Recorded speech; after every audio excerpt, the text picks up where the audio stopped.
Hello friends, welcome back to our channel. आज बहुदिन पिছত आहिलो आपनालोकर माजলৈ। तो बर्तमान मैं उपस्थित आसो मानास राष्ट्रीय उद्यानर एक विशेष अंचलत और এই अंचलत কি দেখিবলৈ পোৱা যায় সে আপোনালোকক দেখিবলৈ যত্न কৰিম।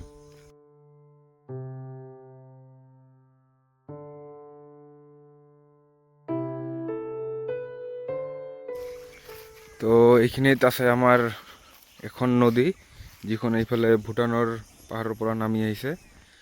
তো এইবিলাকত আছে ইলেক্ট্ৰিক ফেন্সিং, যিবিলাকত আমি ৰাতি ইলেক্ট্ৰিচিটি পাছ হোৱাৰ ব্যৱস্থা কৰোঁ। এনে পৰিৱেশ চাওক, ইয়াত পানী ফ্লেছ ফ্লাডৰ নিচিনাকৈ পানী বাঢ়ি যায় যদিহে বৰষুণ হয়। অতি সোনকালে প্ৰায় 5-10 মিনিটৰ ভিতৰতে পানী বহুত বাঢ়ি যায়। তো যি নহওক, এইফালে হ'ল এনে পৰিস্থিতি। আৰু ইয়াতে জপা বটগছ আছে, বটগছ মানে আহঁত গছ, বটগছ নহয় একচুৱেলি। আৰু এইফালে এই ৰাস্তা সীমান্তৱৰ্তী অঞ্চল, সেইফালে গৈ দেখুৱাই আছোঁ কি পাওঁ। আৰু ভাগ্য ভাল থাকিলে আমি ইয়াত ময়ূৰৰ পাখি পৰি থকা দেখিবলৈ পাম, যিটো ৰাস্তাৰ কাষত প্ৰায়ে পৰি থকা দেখা পোৱা যায়। তো আজি চাওঁ বিচাৰি পাওঁ নে নাই ময়ূৰৰ পাখি। তো এতিয়া অলপ বেলেগ ফালে আহিলোঁ আৰু এইফালে এই গছবিলাক যিমান ডাঙৰ ডাঙৰ গছবিলাক আছে সেইবিলাক হ'ল কপাহৰ গছ, সিল্ক কটন বুলি কয় নেকি। তো আৰু এনে জংঘল, এইটো সীমা ৰাষ্ট্ৰীয় উদ্যানৰ, ইয়াতে ফেন্সিংটো আছে ইলেক্ট্ৰিক। এইফালে মানাস ৰাষ্ট্ৰীয় উদ্যান, এইফালে ৰাস্তা অহা যোৱাৰ কাৰণে এইফালে জংঘল আছে। আৰু সেইফালে এইখন শেষ গাঁও, আৰু ইফালে এটা গাঁও নাই। ইফালে গৈ থাকিলে আমি একেবাৰে ভূটান পাই যাম। ঠাণ্ডাৰ দিনত এই ৰাস্তাত বহুত পিকক দেখিবলৈ পোৱা যায়। এইখন ঠাইক পিককৰ কাৰণে বিখ্যাত বুলি ক'ব পাৰি। আৰু ঠাইডোখৰৰ নামও পিককৰ ওপৰতে ৰখা হৈছে। আৰু এইবিলাক ৱাচ টাৱাৰ, টংচি বুলিও কোৱা হয় ইয়াত লোকেল লেংগুৱেজত। কেতিয়াবা হাতীয়ে খেদিলে বা জীৱ জন্তুৱে খেদিলে। আৰু এনে আগফালেও আছে বহুত কেইটা, এই এখন আছে, এইফালেও এখন আছে, এনে বহুত আছে মুঠতে।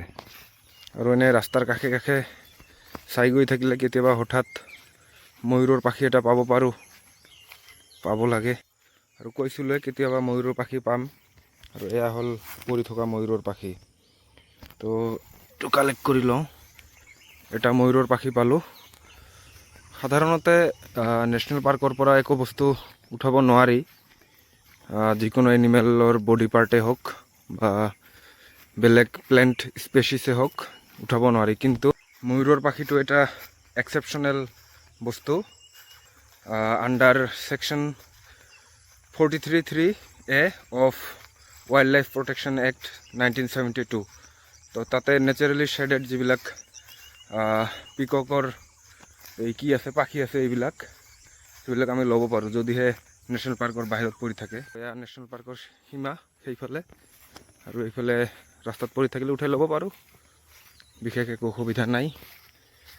চৰাই চিৰিকটিৰ মাতো শুনিবলৈ পাই আছোঁ, কিন্তু জীৱ জন্তু বৰ্তমানলৈকে দেখিবলৈ পোৱা নাই। কিবা চৰাই উৰি গ'ল, বিভিন্ন ধৰণৰ চৰাই আছে ইয়াত। শগুনো দেখিবলৈ পোৱা যায়, ধনেশ দেখিবলৈ পোৱা যায়, ময়ূৰটো দেখিবলৈ বহুত পোৱা যায়, কিন্তু আজি নাই, বৰ্তমান নাই। হয়তো কণী দিছে ময়ূৰে এতিয়া এই ছিজনত। ঠাণ্ডাৰ দিনত বহুত ময়ূৰ দেখিবলৈ পোৱা যায়, কিন্তু বৰ্তমান বিশেষ দেখিবলৈ পোৱা নাযায়। বহাগৰ পিছত এই পাখিবিলাক সৰি পৰে সিহঁতৰ গাৰ পৰা। আৰু এইবিলাকত আগতে জহামাল দেখিবলৈ পোৱা নাই যদিও জহামালৰ স্মেল পাইছিলোঁ। জহামালৰ স্মেল জহা চাউলৰ নিচিনা, তাৰমানে বাসমতি চাউল ৰান্ধিলে যেনে এটা স্মেল, ধুনীয়া স্মেল আহে, সেই ধৰণৰ স্মেল পোৱা যায়। আৰু এয়া মাল্টি ষ্ট'ৰেড ৱাচ টাৱাৰ, বা ফৰেষ্টৰ মানুহবিলাকে ৰাতি আহে কেতিয়াবা ডিউটি কৰিবলৈ সময়ত। এই জোপা গছ হাতীয়ে ভাঙিছে, হাতীৰ উপস্থিতিয়ে প্ৰমাণ কৰে। ইফালে জংঘলৰ পৰিমাণো বাঢ়ি গৈছে, সিফালে নাযাওঁ। আৰু এইফালে লাগিলে ৱাচ টাৱাৰত উঠি দেখুৱাই আছোঁ কেনে কি পৰিস্থিতি। ইলেক্ট্ৰিক ফেন্সিং লাইন, যিটো বৰ্তমান টাচ কৰিব পাৰি। বৰ্তমান ইলেক্ট্ৰিচিটি দিয়া হোৱা নাই, কিন্তু আন্ধাৰ হ'লে দিয়া হ'ব। এইবিলাক দিয়াৰ উদ্দেশ্য আছে। যি নহওক, ইয়াত গৈ আছোঁ, ওপৰত উঠাই ওপৰৰ পৰা ভিউখিনি দেখুৱাই আছোঁ কেনে। উঠিব আৰম্ভ কৰিলোঁ। ইয়াতে আছে 40টামান চাগে ষ্টেপছ আছে। এইবিলাক এয়া হ'ল প্ৰথম মহলা, আৰু ইয়াৰ ওপৰত টপত গৈ দেখুৱাই আছোঁ একেবাৰে। ময়ূৰ পাখিটো থৈ দিছোঁ। এনে পৰিস্থিতি, বতাহে উৰুৱাই লৈছে কিছুদিন আগত, আৰু ওপৰৰ পৰা এয়া ভিউ। এইখিনিত বিভিন্ন জীৱ জন্তু আহে, হৰিণাবিলাকো আহে ৰাতি, হাতীও আহে কেতিয়াবা। এদিন ইয়াতে আহিছিল। আৰু এই ৰাতি এইখন নদীৰ ইফালৰ পৰা সিফাল বা সিফালৰ পৰা ইফালে হৰিণাবিলাক অহা যোৱা কৰে, আৰু এই পৰিস্থিতি এনে মানাহ ৰাষ্ট্ৰীয় উদ্যানৰ। আৰু ইয়াতে হঠাৎ এযোৰ বনৰীয়া হাঁহ দেখা পালোঁ। এয়া চাওক, দেখিবলৈ পাইছে হয়তো। এয়া এযোৰ আছে, তো দেখা পালোঁ হঠাৎ। দুটা আছে, তো হঠাতে দেখা পালোঁ কাৰণে দেখুৱালোঁ। আৰু এনে বিভিন্ন ধৰণৰ জীৱ জন্তু ইয়াত দেখিবলৈ পোৱা যায়। সময়ৰ অপেক্ষা, কেতিয়া কোনটো দেখিবলৈ পাওঁ। আৰু এয়া ময়ূৰৰ পাখি। তো আৰু এই ঠাইবিলাকত সময় গতিকে বহুত জীৱ জন্তু দেখিবলৈ পোৱা যায়। হৰিণা দেখিবলৈ পোৱা যায়। হৰিণা মেইনলি ইয়াত চম্প ডিয়াৰ, মানে দল হৰিণ আৰু চম্বৰ ডিয়াৰ দেখিবলৈ পোৱা যায়। লগতে বাৰ্কিং ডিয়াৰো দেখিবলৈ পোৱা যায়।